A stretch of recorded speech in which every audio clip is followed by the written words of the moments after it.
Hello, everybody. Welcome to the Motion Design Hotline, like it says on the hat, and presumably the descriptions around you. I'm Evan Abrams, joined here on the program as usual with Kyle Hamrick. Kyle, how are you doing today? I'm pretty good. I'm a little disappointed that we didn't do some kind of gag where we opened the show with like nine of you on screen. Yeah, well, we're trying to avoid things that viewers are sensitive or allergic to, so we're going to be With sticking too with much of you. too much of me is a good Okay, thing yeah. slash bad thing. Yep. As you can probably tell, we are going to be talking today about cloning, the Ooh. controversial DNA splicing thing. We're going to be talking about doubling the same actor in shots using various compositing techniques. So we're going to do it in After Effects. We're going to play around with some stuff required in Premiere to make this work. And we are going to do a bit in Express, surprisingly enough. So Yep. that's what we're up to today. That is a thing that I attempted. These are all things that we've tried. Um, so I don't know, good people of the chat. I mean, if you're hanging out with us, thanks for being with us over on YouTube. Thanks for being with us over on Behance. Let us know if you're hanging out with us what you would do if you had some extra clones of yourself around. Hmm? And just keep in mind that we try to moderate the chat down to a PG-13 level. I would say just for this thought experiment, they're Sure. they're good clones. They're not like not the multiplicity version where you're going to get diminishing returns, and they're not like evil twin mirror universe versions. Like Sure. just another copy of yourself. Right. Unless you are already evil, in which case you're just creating more Ah, of that. We didn't true. really. It's a close examination of the self when you start cloning But if yourself. you're already evil, your evil twin would be good in theory, because you are the evil twin. No evil people think they're evil. Anyway, so what we're gonna do is on this show, let me just show a quick example of like the most basic version of this, right? So if you want to attempt what we're doing, there's going to be files that are available to you, but everything that we did was recorded on this terrible little phone, this iPhone 5S. So the high watermark of video technology we were working with, except for. I mean, what you do with the footage after that is really the Hmm. important part. So, when we talk about high watermarks of technology, what we really mean is obviously After But Effects. Evan, you don't want to get water on your phone, especially a model that old. Yes, well, they cannot sustain the various liquids and solids that you might throw at them. So, Hey, real quick before you get in this, because I don't think we said it. okay, If you ever have a question for us about certain techniques, I mean, obviously, questions about today's techniques, ask them. If you have questions about literally anything else about motion design or visual effects or things like this, ask us. We have a very fancy Google form that is linked below, and you can also go to motiondesignhotline.com and send us questions and even attach project files and things like that. And you can see all of our old shows and, as Evan hinted at, the project files from our shows. So we're just here giving you all the information to any of your motion design questions, except the yeah, ones we don't answer, I guess. sure, yeah. Those we reserve for ourselves. Also, Hmm. Chris saying that they're picking up some strong Chris Parnell vibes. What up, Parn? Yes, that's one of my heroes. Try to be more Parn like There in you my go. daily life, unless they're problematic now, in which case I don't. So I'm not aware of that being the case, but I don't see Parn doing a lot of things. So mhm. anyway, if you're out there, Chris Parnell, get at us. If Um, you're watching the show, good. what? What? So here we go. Here is a little snippet of let's say the easiest version of doing the cloning, right? Mhm. We have two subjects. They do not particularly interact, and their spaces that they occupy do not intersect with each other. So you can think about this as the simplest version of trying to get the same actor in the shot. Like Kyle, this goes back to like early compositing, like pre-digital stuff, right? It's the Yeah, same idea. honestly, there are a couple folks who were doing very early versions of this, even like circa, the first couple years of the 1900s, like the very early beginning of film, people were doing gags like this. Yeah. So they would use it for like, oh, I'm talking to a ghost, right, of Hmm. Yeah. myself type of deal. Um, but yeah, and not a whole lot to it. Like if we were using film, what we would be doing is the exact same thing. We would be filming one thing that would basically be like, we'll call it the clean plate, right? But we account for the space where the other creature will be. Creature, whatever. The other Yep. subject will be here in this other area. So in camera, you have to make accommodations for that. And then the other thing that gets thrown in, we mask it. We have to selectively choose how much of it we're going to keep. Now, in After Effects, we do that using just the mask tool. So if I just go ahead and delete this one, you see they overlap each other like this. If you need to kind of figure stuff out, what I do for the timing is set one of them to say 50%. Oh, now it's two ghosts, Kyle. Oh. It's easier to do two ghosts than to do two clones. That's because fantasy is easier than science fiction. I'm not going to be taking any questions about that. But this way you can really see where the various boundaries are between the two of them. So if you have to slide them in time to get them to line up, like if one of them is advancing in the frame, the other one's retreating, you can line it up this way because you can see them both at the same time. Now, from here, all you do is just take your mask tool and you just chop, chop, chop, chop, chop.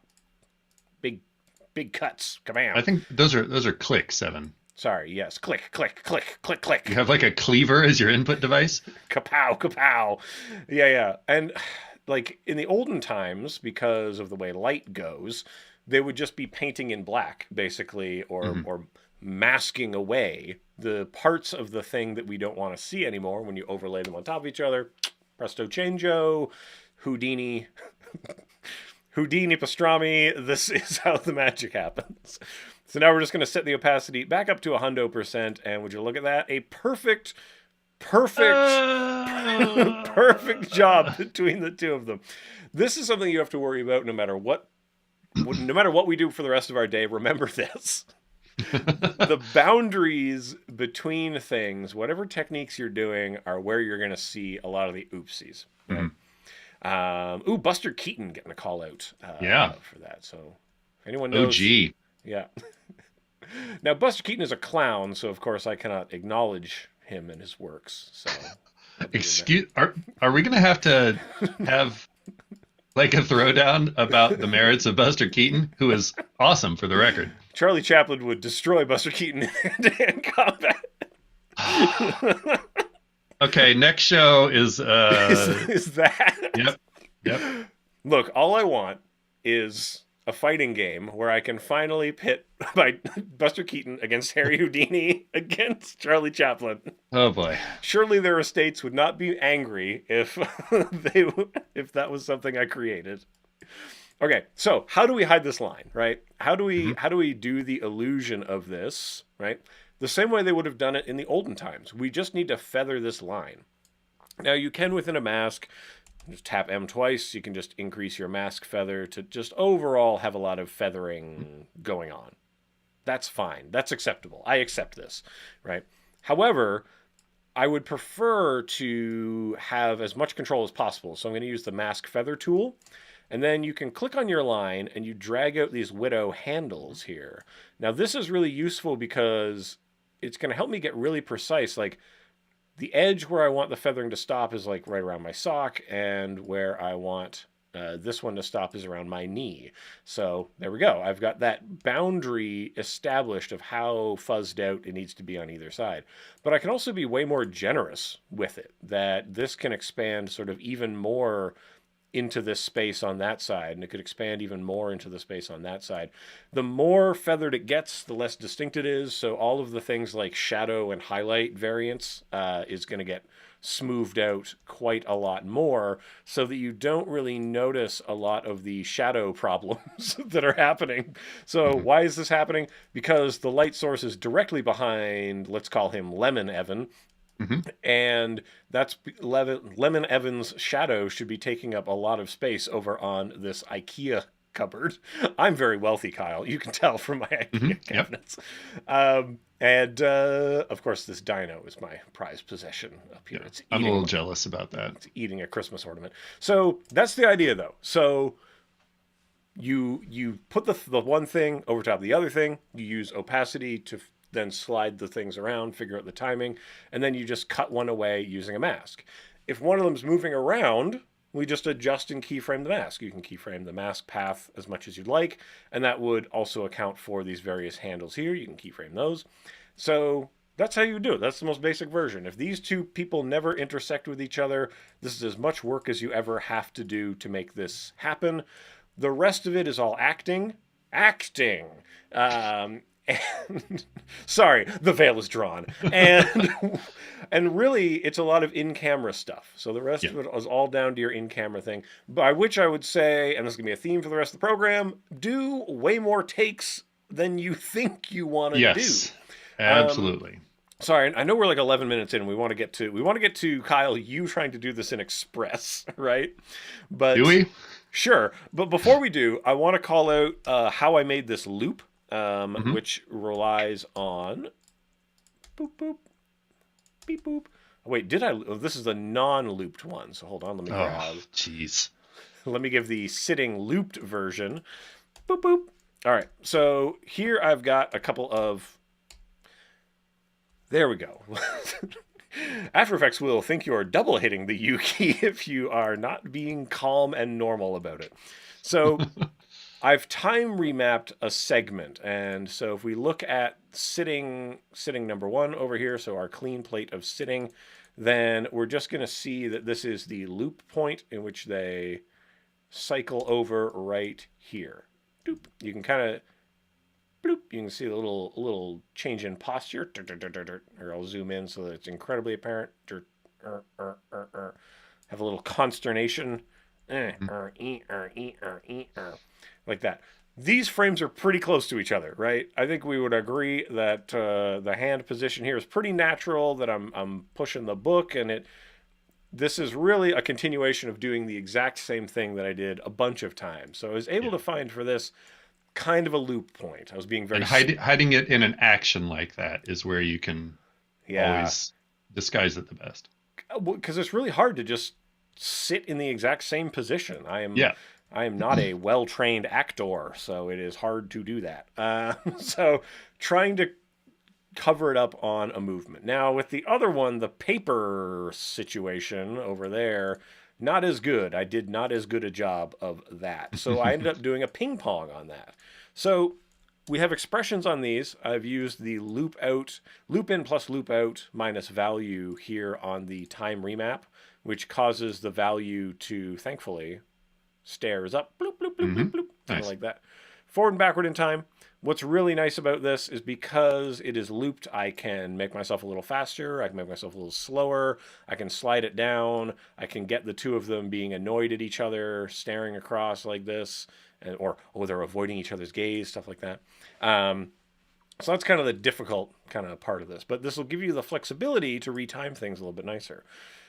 This one uses the ping pong implementation, so the looping out of this particular deal is going back and forth, up and down, returning to the time, ping ponging back and forth. So that's a way that you can, in this case, the paper flipping kind of works out a little bit. And if you want it to be a kind of looping project, make sure that your loops, in this case, are derivative of each other. One of them loops in 8 seconds, the other one loops in 4. Pretty good. If I were to go back to the time remapping, though, if we just have a real quick look at the speed graph, I brought it kind of low on the... Which one is this? I can't tell which one either of these is. Oh, because I'm looking at... Don't show me the whole set. Maybe we should have labeled better. No, impossible. Can't do it. So you can kind of see that this is coming in at 0.82 seconds, which means it's going to feel slow. So most likely I would want to tighten that up a little bit. So that is, coming in a little bit, at least matching with the speed of the other thing. So that means as a derivative, we would go to 2 seconds and we would snap it there. And would you look at that? Now the two of them are going to exist a little bit more in the same world. I don't know, Kyle, let's... We've done the masking. We've done all that stuff. Let's jump over into Express and see how that goes.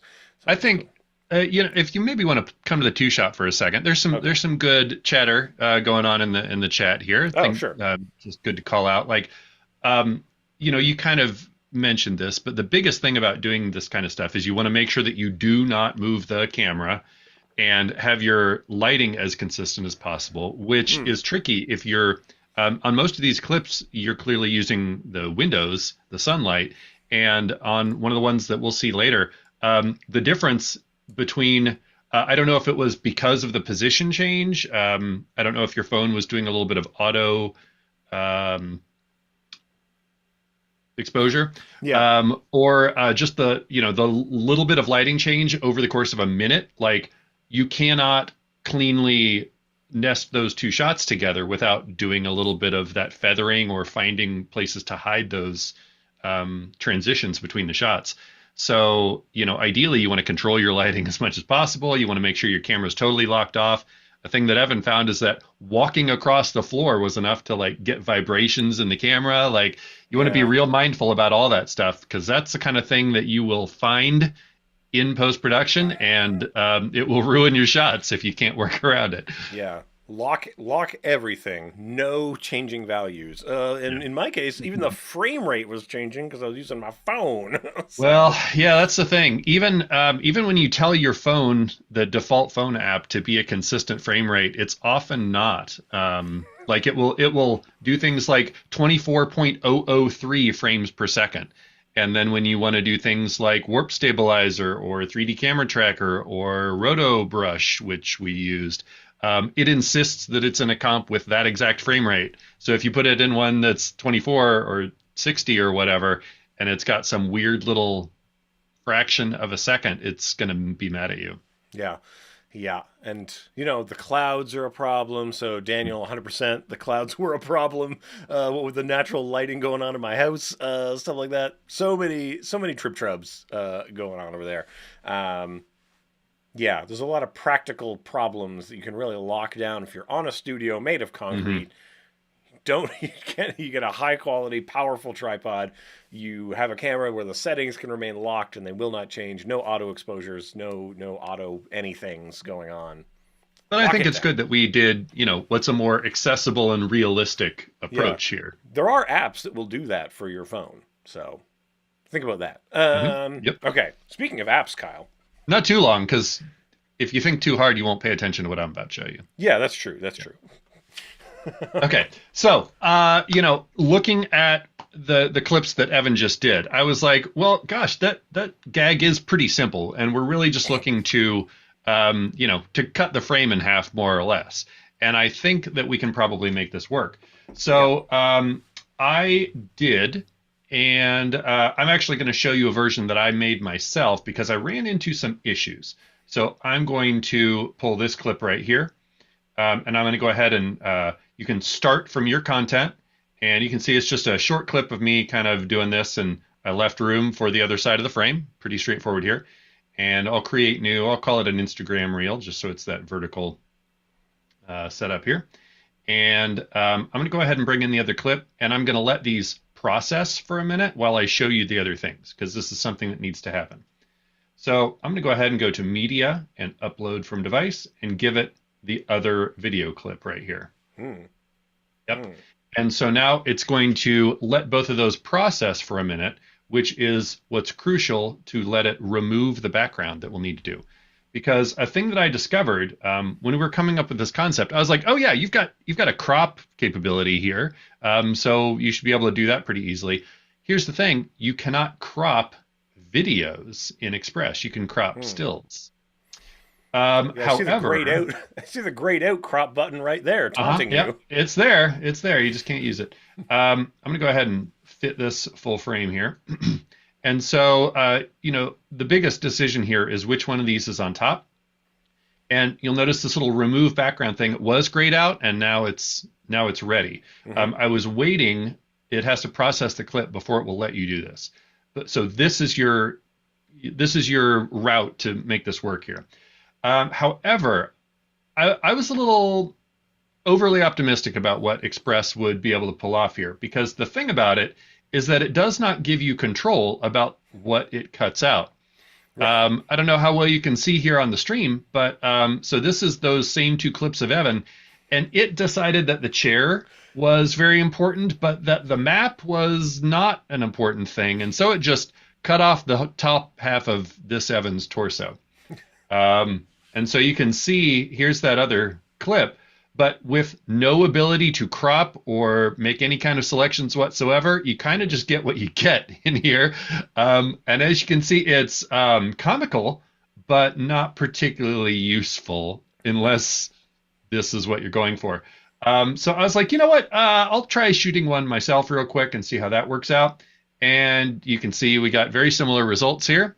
It decided some of the other objects in the room, like a painting on the wall and this music stand, were more important. Right. And so those, but not the head of the guitar and this part of my arm, for example. Those were not important things to keep. um, Nor were the shadows around my feet Right. and the connection to the floor. So you can see that just makes me sort of a weird floating ghost with painting and music stand. Like a little bit of control here would go a really long way. But In the future, they'll get there. I'm sure yeah, they'll get there. well, maybe I don't know. So which of these clips do you feel like we should put on top? We could have this one, or I can just shift these around and try this one. Yeah, let's go with this. Let's find out. This one? Okay. So I'll just click remove background and it's just going to do its magic. It's basically doing roto brush on these, but just automatically. Right. Which is great. It's just that, again, it gives you no control over the end result. So this doesn't take too long. This is only a 5-second clip, which I intentionally made pretty short so that we'd get a good result here. And okay, so it's done. And you can see like there's some pretty chunky business in the hair. When I did this one yesterday, it keyed out part of my shirt collar, which was very confusing. So let's see. Honestly, all right. I kind of thought maybe Express was getting salty with me for like I intentionally made this one kind of mocking Express's capabilities of doing these shots. And it's all right. The hair is not working real well, but this could be usable if you were going for kind of a lo-fi social media video, I guess. Exactly. So, just keep in mind that you do have this remove background thing. You can automatically cut away stuff. This is going to work best, though, when you have a pretty plain background. Right. I did make one more just with some videos from Adobe stock because it was this girl in front of a plain yellow wall. And so, like, I got this relatively successful here. It doesn't really mean anything just because it was some random stock clips, but I managed to get a couple versions of her in front of herself. At a certain point, like, you can just decide that Express is not the tool for this, but I don't regret trying. Yeah, and I think for a lot of people who are just conceptually trying the idea out, Yeah, this could be a proof of concept for somebody. totally. Like, and it takes all of like 5 minutes, so that's the Yeah, you saw how quick this was. I filled time a little bit just so this could process, but it worked all right. yeah. All right, well let's bam it up a notch. We have two Yeah, kind of agree. advanced versions of this that I think will be equal parts fun and funny for people to enjoy. Yeah, why not?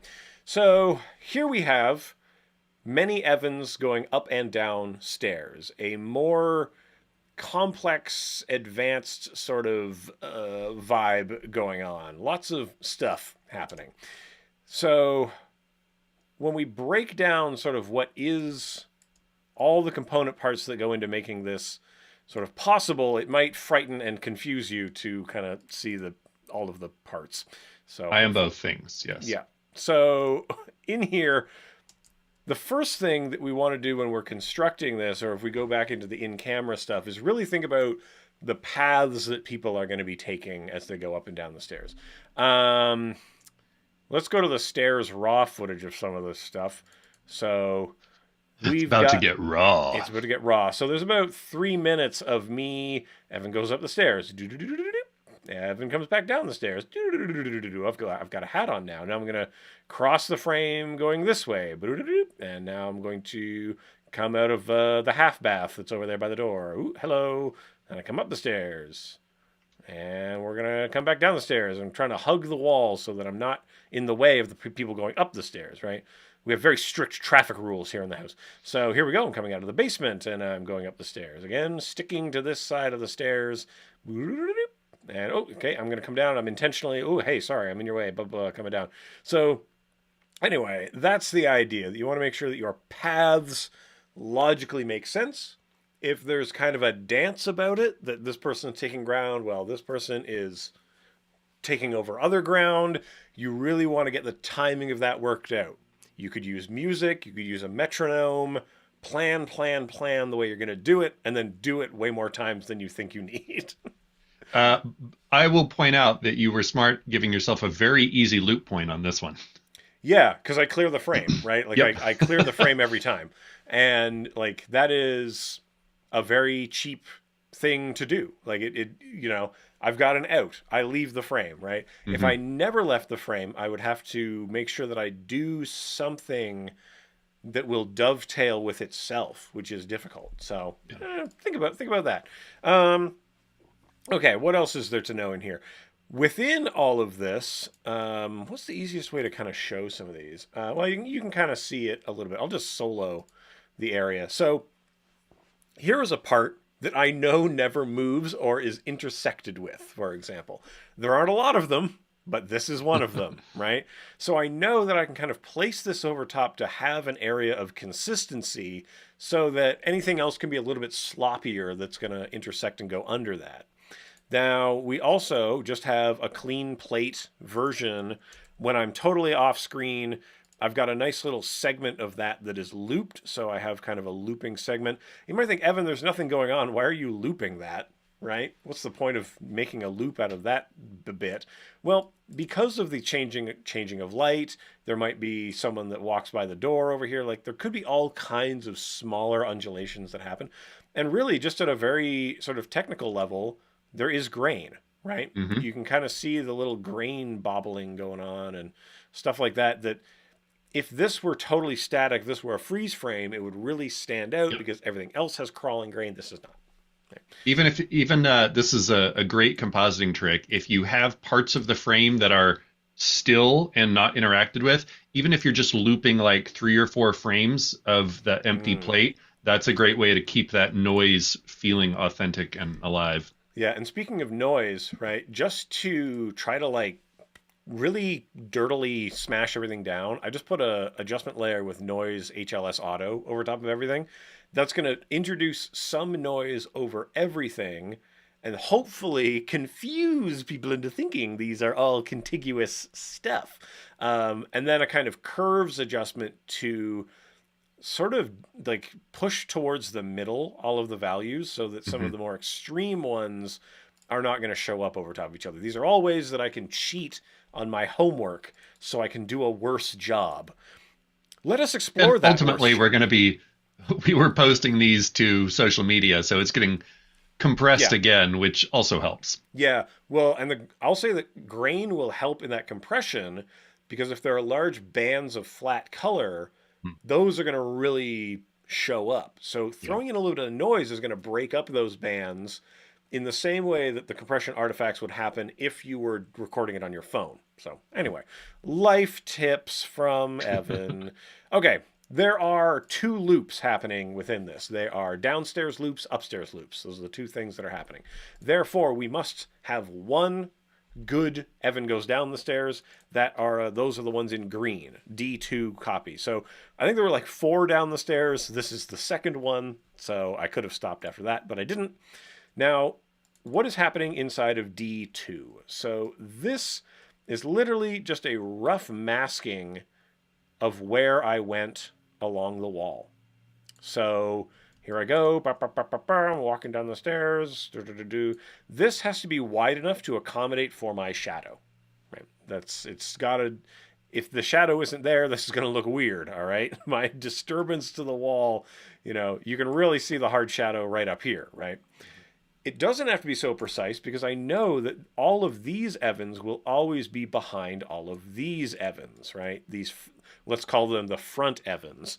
Evan primes. Yeah, Evan primes will always supersede Evan Omegas back there. And so for that reason, we can get away with just a traveling mask that follows me down the stairs. La la la la la, down the stairs. There are some other masks in here. We got mask number 2, right? Which is that space up here that never moves. So this should never sort of go over top of anything. I'm only interested in this Evan. This is a hard line that sort of delineates, cuts through the space. And then also this, I was very fortunate. My feet never go sort of beyond into where the railing is. Honestly, just right now when I saw this, I was like, "Oh no!" Yeah, but my feet never intersect with this beyond this hard edge of the railing. Is that just serendipity? It was, yeah. It just happened Good. to come, and that's why I took this take, by the way, because some of the other ones I did not. So, Yeah. like, this is a nice hard obstacle that I never go beyond. Now, there is, of course, like, well, Evan, your shadow falls back there, tee hee hee. Like, there's going to be someone in the way. He said accusatorily. So, like, we're able to get away with so much. So we've got the one mask that is saying this is where the guy went, and then these other ones are areas they definitely did not go, and that will provide us with the kind of cutout of that. Now, from there, I put little time remapping keyframes on. If you go layer, time, enable time remapping, set keyframes at the 2 points you're interested in the loop happening, delete all the other ones, and then again, we are going to be doing the loop in. In this case, we're just going to loop out forever and ever. I don't think I really needed to loop it out because I go away, but just in case I wanted like even more me's going down the stairs, I just want to really quickly kind of show you what that would look like. So here we go. Evan's coming down the stairs. You can see that much gap in between us. If I want to get those gaps a little bit closer, You basically were just giving yourself more timing flexibility. Exactly. Ooh, let's get a 4th Evan in there. There we go. Yeah, there we go. do it. Do. Now, of course, because of my rough masking, we're going to run into some trubs. So if I just invert the order of what's on top of what. However, I found that the gap of 3 Evans was enough, right? To kind of fill that in. They never intersect with each other, and look at that. They're going down the stairs. Doing great work. So on top of that, we have the Evans that go up the stairs. Oh boy, this is where things are going to get a little bit wackier. So at this point, this is the crazy one. And it has to be better than the one that goes in behind because this is the one that's going to go on the top. So let's dissect what this is. Oh boy, Kyle. First off, this is a part of this that will never really change, and it never intersects with itself, right? These are my nasty feet walking across the floor. Step, step, step, step, step. That's it. That's all they do. We can repeat. Got a lot of sock related comments on social media.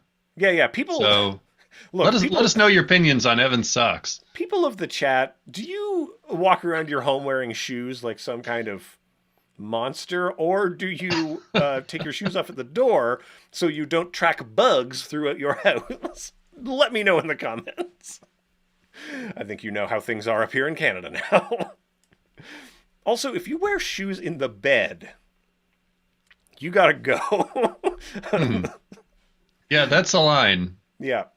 If you get up on the couch and you just pop your shoed tootsies up on the couch, what is happening? Anyway, look, this is more judgmental than I anticipated for this program. So, but we've got you this have going. opinions. You leaned into them. That's Let's do true. it. Now the next layer here is just called ground cover floor. Now this is the Evan that comes out of the basement, and this Evan, right, for all of this period is not intersecting with anybody. Right? That Evan is not a problem. But then we have this layer that I've called the maybe Roto layer. Maybe I need to Roto this guy? I don't know. I'm not sure yet, right? And I think that's a good call out for a lot of this stuff. Like, you're really going to be working out that timing as you're doing this, and don't spend the time rotoing something super intricately, doing a ton of masking work until you've confirmed that yes, you actually need to do that. So even if you just make a super quick pass, you'll see some of this on the project I show you in a minute. Like do Yeah. some crappy masking to figure out if it works, and then you can come back and refine. Okay, and good. I'm seeing people have indoor slippers that they wear. Mhm. This is good. Yes, good, good. Things are looking very nice and normal in the chat. This is what I like to see. Over on YouTube, I may have made a suggestion following up on the shoes in bed suggestion that you made. What if you wore only shoes in bed? Sure. I mean, that's a lifestyle. So so this part here, I was on the fence. Like, do I need to roto this? Maybe. So I've got kind of a terrible mask around it, right? Hmm? Now, the next part, and we're going to come to the must roto last. We're going to talk about that one last. The next one I want to talk about is feet, apropos of this discussion. So here I am putting little masks around just the feet. One, because rotoing feet is hard and bad. And Yep. two, because again, I know that these tootsies do not really intersect that much with the other person coming up and down the stairs, right?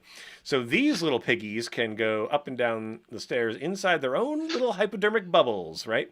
Then they kind of disappear. They lose their usefulness at a certain point because we have the stairs mask. Now, the stairs mask is something that takes over here and is doing all Boy. this really complicated, unpleasant work where the body and the shadows are intersecting with the railings, right? So that's just a few keyframes of masks following me up. Good night, good night, good night, up the stairs, right? So that's going. So that leaves us with just a little bit of unpleasantness that really truly requires the roto, the must roto zone. Now, the must roto zone are the places where you have to rotoscope the stuff. There's no way to get around it, in which case we've got a whole bunch of spans using the roto brush making this kind of work. I've chopped this up with little markers to indicate to myself where the various spans will make sense because the body positioning is changing substantively between these different segments. So that's why they are cut up into the spans like this. And this is just a matter of you got to paint, you got to let it propagate, you got to go next, next, next, fix the propagation if you must. You will find in this case there's a lot of oopsies that are happening with the railing because the amount of contrast is a bummer. The refine edge tool, I don't think we want to get too into the weeds Yeah, on but that. I mean, as that's sort of to my earlier point, it's okay if the roto isn't perfect as long as those are parts that don't intersect anything else. Exactly. So let me show you a little example of that. Here, notice that I've done a really bad job of, hold on, I'll just zoom in and out on my own butt for a bit. Yeah. And then so much racier I was going to program. make a minute ago, Evan, I was going to suggest that you were saying that your body is complicated and unpleasant. Yeah, Because, exactly. but you know what? I Yeah. won't make that suggestion. Look, Not at all. we're a silhouette positive program Hmm. around here. Yeah. So you can see that I did a very bad job on the railing because I know that the railing mask is going to pick it up Hmm. and fix, I don't need to care too much. So the intersection of like the hand with the railing, also not a big deal, right? The important line is the back one. And you can see I beefed it on part of my hat. That's probably going to show up later. Anyway, this back line here, that's the critical line that you want to pay attention to because that's the one that's going to intersect with the other person.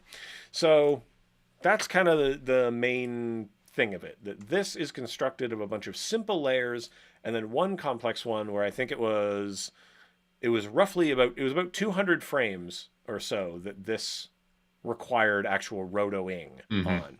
So if you can reduce that amount of work, all the better because you will be much happier, you'll live longer, you'll smell fresher, I guess. But the Unless you important, wear shoes inside the house. yeah, unless you're wearing the shoes inside the house, in which case you're just cooking your feet all day long. You just love cooking your feet.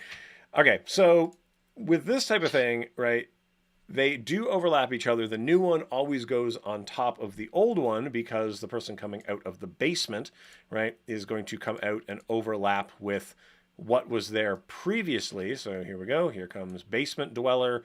Oh, they're approaching. Oh, okay. This person is kind of overlapping with these two, aren't they? Yes, yes, they're overlapping with the Mhm. previous one, and then they keep going around and around and around. And that is the end of my talk about this part. The only little bit that I wanted to sort of bring in, and something that really kind of harmonizes, in the parlance of the dude, really brings the room together. The, the these nulls really tie the room together in a sense. Um, Mhm. this that whole thing, right? We filmed it 4K because we know we're just going to send this out in HD. Let's give ourselves a lot of play so that I can expand this sort of beyond the size of the frame. And then I can do a little wiggling to it to make it work. Now, Kyle, you do your kind of camera wiggling more manually, right?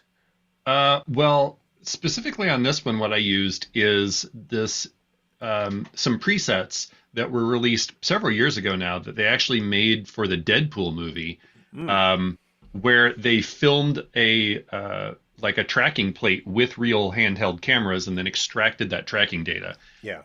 So it's Those real. presets still exist, but yeah, it's real data, and so it doesn't just feel like a wiggle. Yeah. So what I did instead was, because I was trying to be a little sneaky Hmm. person, is I applied wiggles. So I parented this to a null, parented that null to another one. One of the nulls is making bigger movements. Hmm. So if we get into that, it's wiggling the position at zero point 0.2 times a second by 20 pixels, and then the rotation 0.1 times a second by 2 degrees, right? So those are kind of big swingy movements. But then the other one is contributing tighter movements. So 3 times a second, move 5, and then 2 times a second, move zero point 0.2. So we're getting the jitter of holding and the swing of correcting. Anyway, in order to get those to loop, there's an amount of expressions you can do. I didn't have time for that. I just went ahead and converted those keyframes. You can bake them down, animation keyframe assistant, and then you can where's that thing down here? Convert Somewhere. expression to keyframes, and then there's too many keyframes, so I just turned on our old buddy the smoother, Mm. and we smooth away things, which allowed me then to copy and paste the first keyframe into the last position, ergo a loop. So you are Aha. welcome. And then after all of that, like I said before, noise HLS auto to get some changing noise over top of the stuff, and a little bit of curves. Sometimes people would use curves to, like, I'm going to make it more contrasted, Yeah, you might that's think. that's kind of the go-to. Yeah. The problem with that sometimes, though, is if you do have little anomalies, that's going to amplify their Yeah. existence. So, for that reason, I just make it a little bit darker overall so that a lot of my errors, which take place in the shadows, will be hidden in the shadows. What we do in the shadows will not become a hit Hulu original, it will become nothing in this. And then I'll just sort of pinch the top and bottom, like black and white values, towards the middle, which will make it even a less contrasted type of thing. But any of those things, we're just limiting how many colors are there, which you can do by contrasting it or by going the other way. Whatever you do to limit it, you're just cutting some away, so it's going to be a more simplified image. Anywho's, Kyle, that brings me to the end of my complicated thing. What terribly complicated version did you do? Hmm. Well, I'm gonna we. I'm gonna throw it over to you now. Oh, well, I'll be ready to catch that. There we go. Um, I'd had a dumb idea several weeks ago, making something that was kind of the combination of what you just showed and what I'm about to show. But I'm glad that we didn't attempt that because it would have been even more work than this. Right. Maybe someday. So we had devised this nonsense where Evan is throwing a ball back and forth to himself. And so obviously that brings in a little more shooting complexity. And I don't know if it's necessarily more complex than what you just did. I probably did less. I definitely did less sort of segmentation within the shot. Mm. Um, but having an object that's moving back and forth between two different shots and trying to keep that consistent while you're shooting it is definitely a big challenge. Um, so I can probably should have had this ready. Here's where I ended up, and then we can look at how it's built here.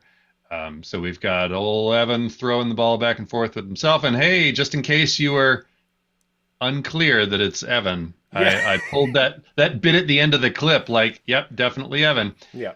That's just the natural end of the take, and it felt like a good way to kind of confirm that. Because I was really trying to make this one loop, and I gave up on that and just went with, making the thing work.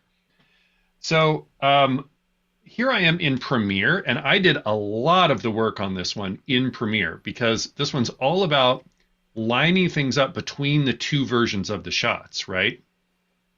And so I did a ton of going through and so here's the original version of the clip. We've got Evan receiving the ball from someone that he suckered into helping him here. That's right. The unpaid labor in this house is still performed. So what I did is I went through and I dropped markers on kind of the apex of the throw at every one of these. That felt like the best spot. I could have tried to do like the frame where it leaves your hand or the frame where you catch it. I mean, it's all kind of the same. And so I did all of these this way, and then we went and did the same thing in the other direction here. And again, I just dropped the markers. And so then I just went and did the less fun task of seeing how consistent you actually were. No shade here. Honestly, I think even if you were using like a metronome or something, it would probably be really hard to actually like hit that consistent rhythm. Yeah. Because it's just the nature of something like this. You're gonna have, I think if you put too much pressure on yourself, you're gonna end up throwing it wildly, and then you have to go and retrieve the ball, and that would be even worse. Yeah, it's true. I want to tell the people of the chat, neither my wife nor I are professional jugglers. We have no juggling training. We have no circus arts training. We do salsa dancing on Thursday nights, and that is the extent of our rhythm-based work. I think that counts. Yeah, for sure. We should have just put a salsa song on. Anyway. So this is a good example of a thing that I do a lot, which is using Premiere to figure out timing. Because you could absolutely be doing this stuff in After Effects, but it's not going to be as quick or as clean, and it's a lot harder to kind of nudge things around, in my opinion, for this stage of it. So you can see here I went and I'm kind of just trying to line up. I did, as I said before, just did like a really chunky mask on this clip here. There we go. And so, you can do masks here in Premiere. And I just kind of made a really, really rough one. And it doesn't matter that the ball's not going to be perfect here, but you can use that to just roll around and see how well they go. But even just looking at the markers here, you can see, yeah, it wasn't perfect. So that tells me I'm going to need to do some retiming when I get into After Effects. And for a while, I was trying really hard to figure out loop points on these. And Premiere is unhelpfully not being responsive right now, so that's not going to help with this part of the demo. But you can see here, I like tried several different throws. This is just one cycle of a throw, and I did lots of like nudging around to kind of figure out where my loop point could be and if it worked. And a lot of times, you're going to find that your loop point would actually, even if this is where the time lines up, that this might actually be the best frame for it. And I think someone mentioned this earlier, but one of the best ways if you're trying to match something up like this is using the difference mode. And again, I guess I'll have to show this in After Effects because Premiere's just not going to show me anything. But there we go. Difference mode shows you anything that's different about these clips. And so you can use this and nudge your clip around and see if you can find two frames that almost match. And that's typically going to give you better results than just trying to eyeball it. Right. Eventually, and you can see I used kind of some colored markers to find like, maybe these are kind of all of those different attempts in both directions. And I found two that were pretty good. I tried to loop them in After Effects, and I just gave up on that eventually. Hmm. So I just went with a single straightforward approach here. And all of the masking stuff is very similar to what you just saw Evan do. So we have the one version of the clip here where you are on the far side of the room and you're throwing and catching. And then we have the version of you that is on this side of the room. And I want to call something out here. Here is, without the mask, look where I put this mask. Okay?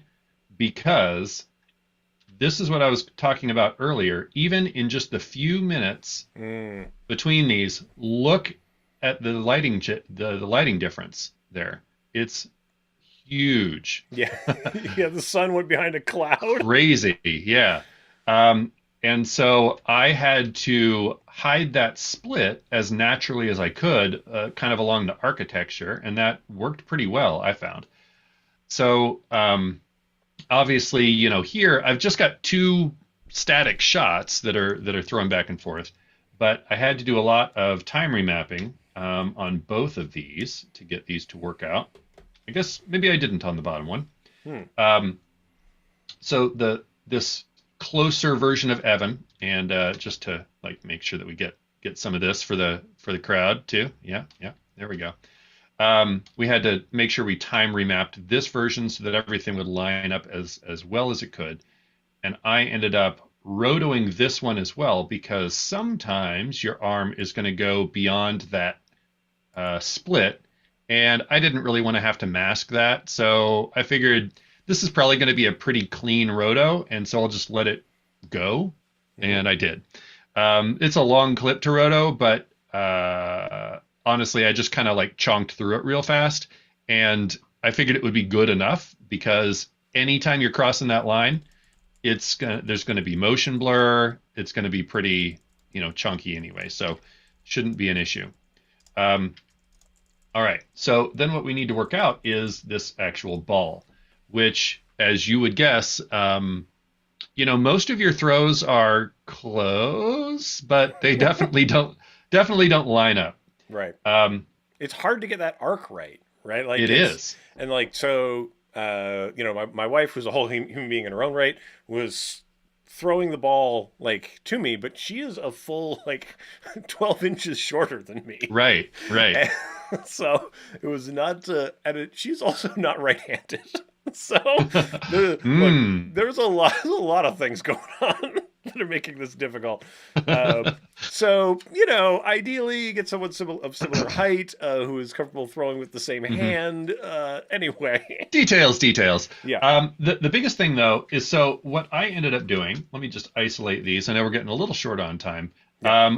Each of the ball throws, I wrote out, and I just did this manually, frame by frame with masks here.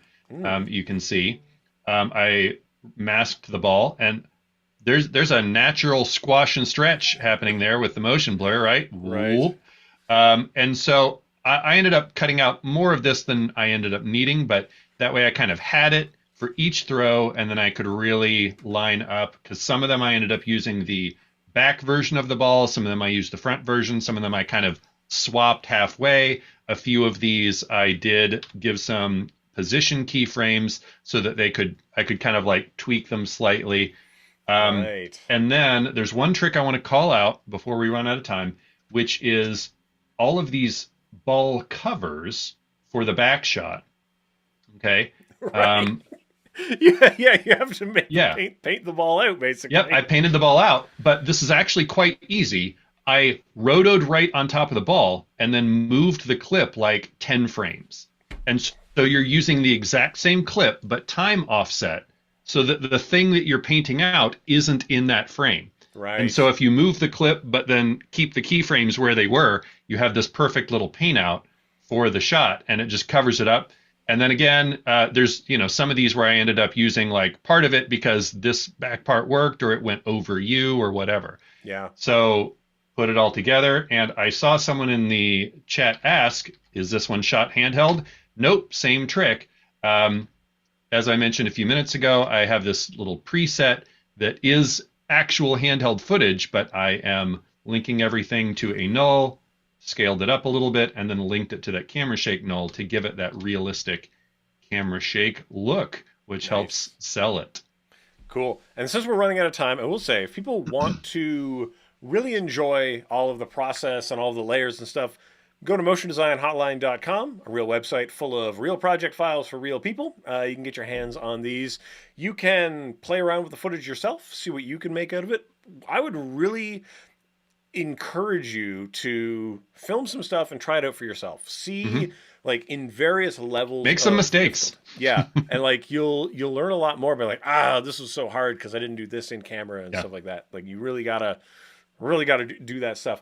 But just so we don't get cut off for time, we're coming back at you in a couple of weeks with some more stuff. So make sure that you follow at EC Abrams and at Kylosaurus Rex over there on the social medias so you can find out what we're doing. If you have questions, you can get at us on social media, Twitter, Instagram, all the places. So ask us on there. Use the form linked in the description if you want to send more detailed stuff with files and whatever. That's what we want. But enjoy our past catalog of excellent shows. Anything else to tell the people while we're here, Kyle? I don't think so. Thanks everybody for watching as always. And if you're anywhere near the path of the eclipse next Monday, go do that. That's what I'm going to be doing. So that's true, because we are not here next week. We're taking the eclipse off. All right. Well, thanks again, everyone, for being with us. And I've been Evil Evan this whole time. Bye.